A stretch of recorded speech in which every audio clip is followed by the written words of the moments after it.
Thomas, Percy, and James were looking at the early morning sky. "Everyone's so much happier when springtime comes," said Thomas. "Everyone except Sir Topham Hatt," grumbled James. "He seems to be working us harder than ever. I'm tired of these coastal runs." "He just wants everything to be ready for the holidays," replied Percy. "Anyway, salty air makes me all cheerful in my smoke box." "Pah!" snorted James. "It's the countryside that really gets me fired up. It's the only place to be." And he puffed away to collect his freight cars from the docks.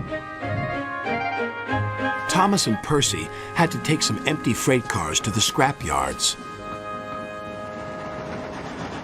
In a siding, they saw an old coach. She looked very sad. "What are you doing here?" "They called me Old Slow Coach and told me I wasn't useful anymore. Now only the mice ride in me." "Well, you may be dusty, but you look in perfect shape." The yard manager appeared. "Come along. I have freight cars for you to take away." "Excuse me," said Percy's driver. "Can you tell us about this coach?" "Old Slow Coach. She's been here for years. She'll be broken up when we find the time." The engines were dismayed. "We'll try and help you," said Thomas. But he didn't know how. Meanwhile, James was enjoying himself. "This is the life," he chortled. But he was heading for trouble. One of the fuel cars was leaking. Then, suddenly, it caught fire. "Oh, help!" cried James. They reached a siding, and his driver gave the alarm. "It's fuel, and it's dangerous!"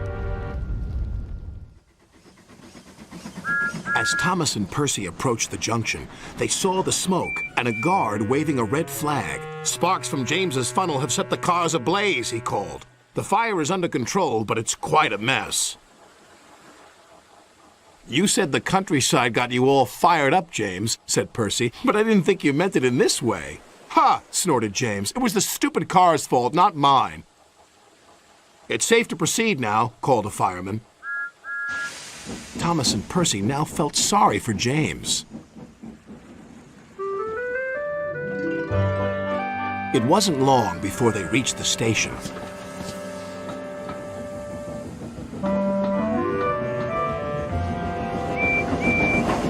Later, as they were having a long drink at the water towers, they suddenly heard a commotion. "What's the matter?" Thomas asked. "It's another fire at the workman's hut," replied Thomas's driver. "We better see what we can do."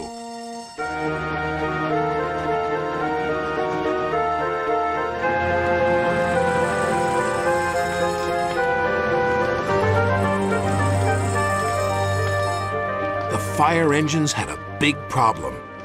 "We are completely out of water," cried a fireman. "We can't use seawater because it clogs our works. We'll just have to let that building burn."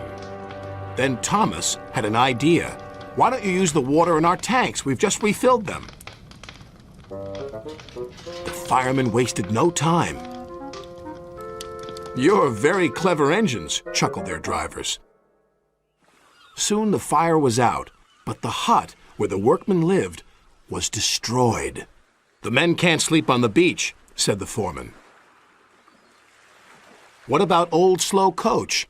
She would be perfect for the workmen," said Percy. "Comfy, too," added Thomas. "What a good idea, Percy," said his driver. They phoned Sir Topham Hatt, who agreed. "She'll be spick and span by the time you collect her." And she was, and very happy, too. "I can't thank you enough. I feel splendid." The engines buffered up to her, and she set off happily for her new home. Everyone agreed there was nothing old or slow about Coach, and she will always be really useful indeed.